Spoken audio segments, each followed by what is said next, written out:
자, 깐깐해서 남주자 깐깐남 시작합니다. 각종 사안들을 깐깐하게 따져서 남한테, 여러분들한테 알려드리는 그런 코너입니다. 지난주에 첫 번째 시간으로 대만에서 어떤 문제가 발생했을 때 우리한테 경제적으로 어떤 문제가 있을 수 있느냐, 이 부분을 집중적으로 다뤄봤죠. 근데 강도 10의 최악의 상황을 좀 얘기를 해봤고, 예고해드린 대로 오늘은 그 전에 벌어질 수 있는 일들 5, 6, 7, 8, 9 상황에서는 어떤 문제가 있을 수 있느냐, 이 부분을 좀 집중적으로 다뤄보도록 하겠습니다. 바로 들어가 보도록 하죠. 이게 최근에 나온 글입니다. 이게 딱 보기만 해도 눈살이 찌푸려지죠. 영어라서. 번역기를 동원해서 한국말로 바꿔보면 무슨 얘기냐? 미국이 경제전쟁위원회라는 걸 만들어야 한다. 특히 금융전쟁을 준비해야 된다. 만약에 중국이 대만을 쳐들어갈 것 같다. 그럼 당신들이 쳐들어가기 전부터 혹은 또 차지하고 나더라도 경제적으로는 어마어마한 고통을 겪을 수밖에 없다. 이거를 강도를 조금씩 높여가면서 이 고통을 주다 보면 포기하지 않겠냐, 이런 생각이 담겨 있는 겁니다. 실제로 그래서 만약에 대만에서 무슨 문제가 생겼다, 미국 사람들이 이런 거 계산 굉장히 빨리 하죠. 그래서 랜드 연구소라는 데서 연구를 해 놓은 게 있습니다. 이게 미국의 GDP 성장률 그래프예요. 1930년대부터 만들어 놓은 건데, 만약에 대만에서 무슨 문제가 발생하면 미국의 GDP는 5에서 10%까지 순식간에 빠질 수 있다라는 계산이 나와 있습니다. 미국의 GDP가 10% 이상 빠진 게 이때 대공황 때, 그 다음에 2차 대전 직후 두 번밖에 없어요. 최근에 보면 코로나 때가 마이너스 2.8%예요. 그러니까 미국의 입장에서도 GDP가 5에서 10% 빠지는 일은 최근에 한 80년 가까이 겪어본 적이 없습니다. 만약에 진짜 이렇게 빠진다 그러면 충격이 어마어마하겠죠. 한국의 1년 GDP가 한 번에 빠졌다라고 생각하시면 됩니다. 굉장히 큰 충격이 오겠죠. 그런데 미국이 이런 얘기를 하는 이유는 눈치를 채셨겠습니다만은, 그래, 우리는 이 정도 피해를 볼 거야. 근데 너네는 이 정도로 그치지 않을 걸 이라는 생각이 담겨져 있는 겁니다.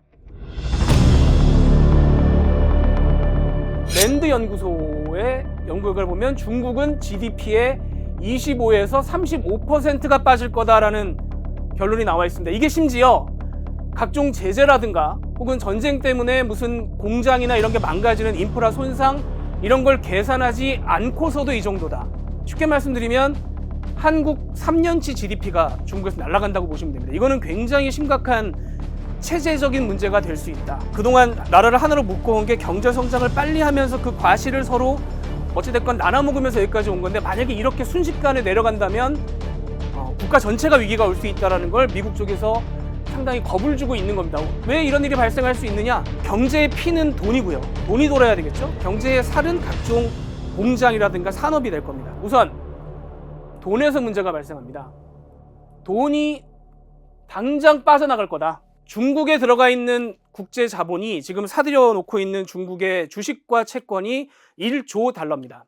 중국의 GDP는 17조 달러예요. 그러니까 한 6%에서 7%의 GDP를 순식간에 빠져나갈 수 있다. 근데 더 걱정을 하는 부분은, 중국은 이 사회주의 국가다 보니까 만약에 외국 투자자가 돈을 가져가려고 하는데 언제든지 정부가 나서서 야, 바꿔주지 마, 이럴 가능성에 대해서 항상 관계자들이 주시를 하고 있어요. 그렇다면 어떤 시그널이 언제 터질지 모르는 겁니다. 눈치를 누가 보다가 누가 갑자기 주식을 왕창 팔았어 그러면 와, 이땐가 보다 그러고 싹 팔고 나갈 수가 있어요. 또 한 가지는 외국에 있는 중국 주식이나 중국 자산도 덤핑을 할 것이다. 이런 무슨 사태가 발생하느냐? 위안화 환율이 폭락을 할 거다. 그러면 중국에서 물건을 밖에서 사올 때 돈을 훨씬 더 많이 써야 되겠죠? 물가는 확 뛸 거고요.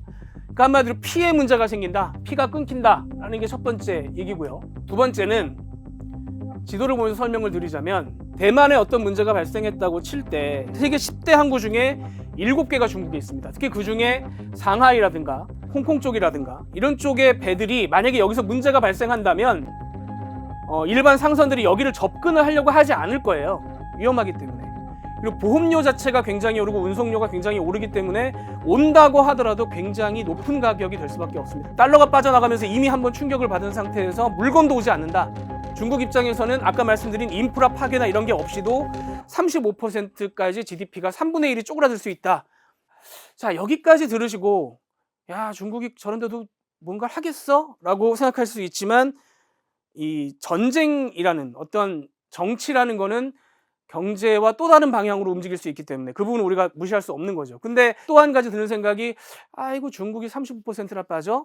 뭐 고소하다. 일부분에서는 그렇게 생각하실 수도 있을 겁니다. 그런데 문제는 이런 사태가 발생했을 때 과연 우리나라는 그러면 지금처럼 아무 피해 없이 온전하게 갈 수 있을 것인가? 이게 이미 작년 말에 로이터가 보도를 한 적이 있어요. 미국에서 이런 법안을 준비하고 있다. 일단 시진핑 주석과 다른 지도자들 개인에 대한 제재를 할 것인데 문제는 글로벌 시장에서 중국 은행을 배제한다. 한마디로 달러로 물건을 사올 수 없게 한다. 그 다음에 중국 기업의 상장을 금지하고 에너지 프로젝트 같은 경우를 통제하겠다.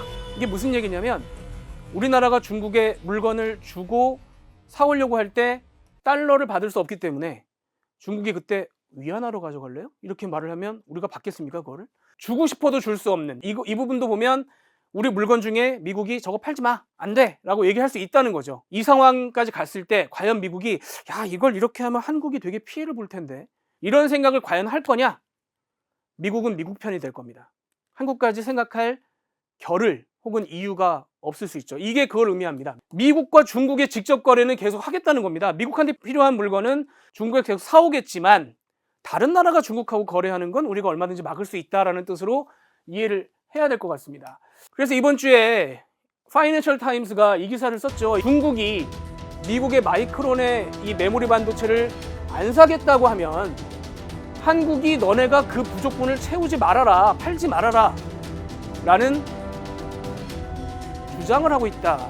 우리나라 기업들 입장에서는 팔짝 뛸 일이지만 이거는 시작일 뿐이고 계속 앞으로 갈수록 미국이 이런 요구를 우리한테 할 수 있는 가능성은 올라갈 겁니다. 얼마나 그럼 우리가 피해를 볼 수 있느냐? 아직까지 거기에 대한 계산을 해본 곳은 없어요. 그런데 여기서 우리가 단초를 찾아볼 수 있습니다. 우리나라가 전체 수출에서 중국에 수출하는 비중이 22.8%예요. 근데 그 중에 80%는 중간재입니다. 이걸 더해보면 결국은 우리나라 총 수출의 6분의 1은 중국의 원자재로 수출이 됩니다. 이 중에 어떤 게 해당이 될지 몰라요. 결정적인 순간에. 대부분의 중소기업과 중견기업은 지금 만들어서 이 시장 뚫기도 어려운데 어느 날 아침에 당신네 물건 중국에 못 팔아요. 이렇게 나왔을 경우에 이 피해가 예측할 수 없는 데까지 번질 수가 있다는 거죠. 또 한 가지, 미국이 과연 우리가 파는 것만 못하게 할 거냐? 아마 사오는 것도 못하게 할 거고 달러로 거래할 수 있는 물건들 중에 우리가 못 사오는 물건도 발생할 수 있습니다. 그래서 이걸 보시면 주요 원자재예요. 주요 원자재 중에 중국산이 80% 이상인 물건이 1850가지고요. 중국산이 90% 이상인 게 1275가지입니다. 뭐가 끊길지 몰라요. 예를 들면 자동차를 만드는데 수만 가지 물건이 들어가는데 전 세계에서 자동차 부품을 제일 많이 만드는 나라가 중국이고 우리가 엄청나게 사다 씁니다. 그러면 한 부품만 없어도 자동차는 못 만듭니다. 완성품이 나올 수가 없어요.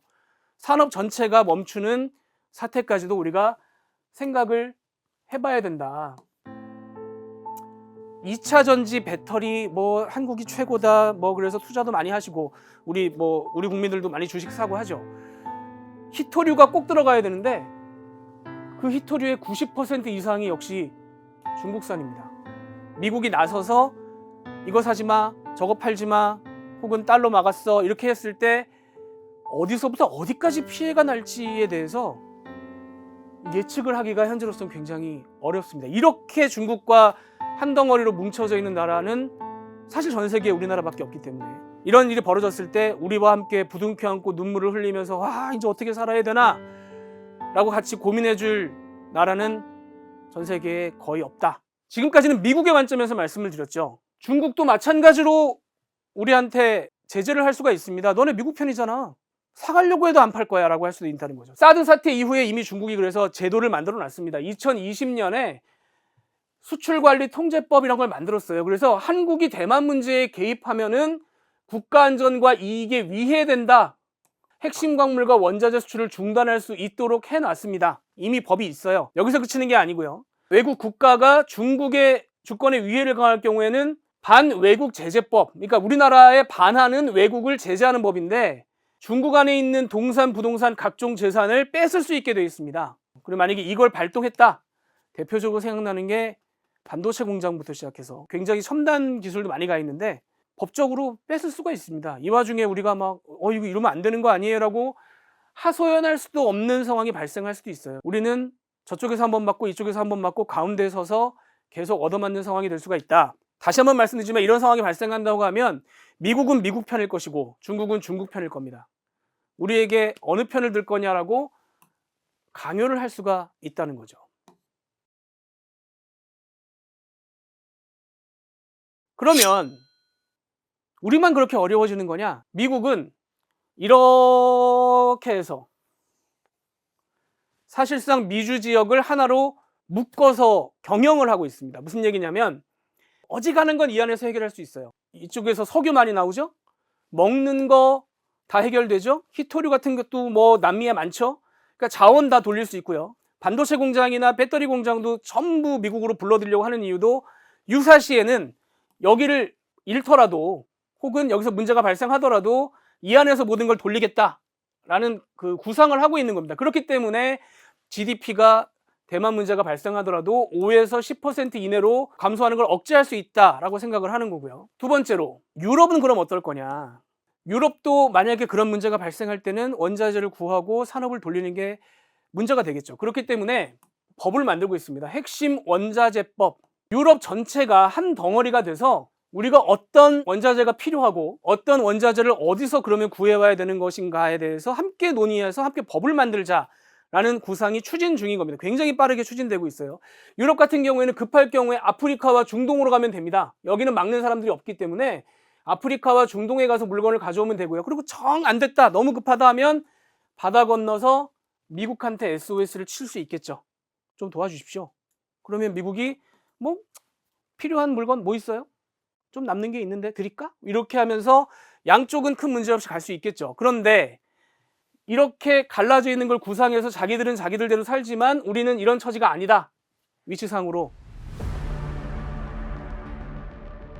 마지막으로 그럼 우리 옆에 일본은 어때? 라고 생각하실 수 있어요. 일본이 이게 한 10년 이상 전부터 일본도 이런 준비를 해왔습니다. 이게 그러니까 금속과 에너지를 어디서 어떻게 갖고 올 것이냐에 대해서 민관 합동으로 기구를 만들어서 이미 작전 계획을 세우고 여러 군데의 에너지들을 확보하면서 가지고 올 계획을 세워놨습니다. 또 한 가지 일본은 그래도 우리보다 나은 점이 지도를 보시면 일단은 미국과 호주에서 오는 길이 뚫려 있어요.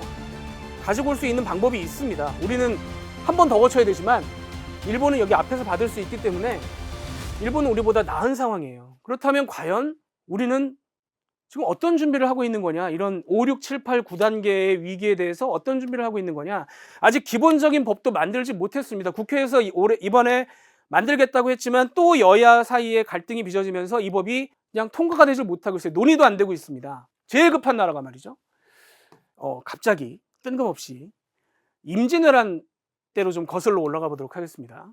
1590년에 조선에서 딱 보는데 일본이 뭔가 이상해요. 쟤네가 뭔가 좀 깨림칙합니다. 그래서 일본으로 사람들을 보내요. 근데 당시에 조선 조정도 반으로 갈라져 있었습니다. 그래서 양쪽 땅에서 한 명씩 2명을 1590년에 보냅니다.